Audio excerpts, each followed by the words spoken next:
Hello peeps. So today I'm back to you with another tool, new tool in my shop actually, the RYOBI Belt Sander.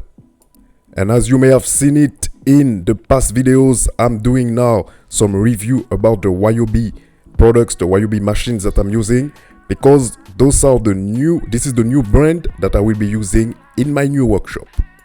And as you can see, when I'm opening the box, I have some accessories next to this machine I will be presenting to you in a few minutes. One of the first things that I'm noticing is the handle that's giving me a good grip on the machine. This part is very important when I have to sand a lot, especially with the pallet wood that I'm sanding. With the bottom that I'm showing you here, you don't have to hold the trigger all the time.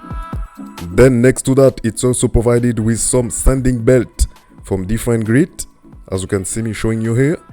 So we're gonna take one of them in order to give it a try. Also, always take a look at the direction that you're using in order to insert it. And in order to insert the belt, you just pull up this handle here that I'm showing you. Pull it up and you will see that the front part is coming in.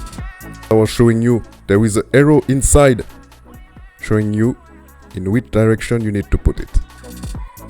So now we're gonna give it a try, and the first thing we're gonna do is insert the battery. You can put it in and out, it's very easy.